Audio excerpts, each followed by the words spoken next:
The environment has been barely mentioned during the EU referendum campaign, and that's deeply problematic because after 40 years of EU membership, the way the UK makes environmental policy, but also environmental quality across the country has been profoundly impacted by the EU. And there's a consensus among both academics and practitioners that this impact has been broadly positive. Now we know that Brexit means Brexit, okay, but what does Brexit mean for agriculture, for environment, for climate change, for fisheries in this country? This is still a lot of uncertainties, and in order to look at these uncertainties, to unpick them, we've looked at two different scenarios. One is what we've called a soft Brexit, and that's where we remain as close as possible to the EU. The other is a hard Brexit, in which we go as far as possible from the EU and just trade with the EU under World Trade Organization rules. Now, under a soft Brexit, which is similar to what Norway has with the EU, most EU environmental policies continue to apply. But the UK loses its seat at the table.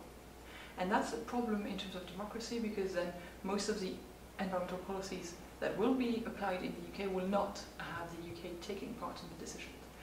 But in a few cases, and that's another problem under this option, there will not be EU environmental policies anymore. On agriculture, the Common Agricultural Policy, for example, which is to apply. Fisheries is the same, bathing water, and part of climate change regulations as well. And for these items, you've got lots of different questions. Questions of whitehall capacity, for example, because it's been 40 years of mostly implementing EU policies, and now it will have to decide and create these new policies. There's also a question about how green the government is and the direction it's going to take. Will it use Brexit as a way of deregulating environmental legislation, or will it maintain or even increase the standards across this country? Now, under a hard Brexit scenario, we've got a very different picture in that most environmental legislation that was decided in the EU will cease to apply.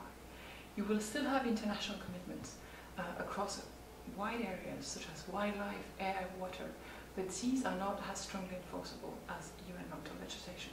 So you still lose something in terms of the strength of environmental legislation. And so the questions we've had in terms of whitehall capacity, in terms of green commitments by the government, also in terms of certainty for investors, are raised here not just for a few policies but across the board.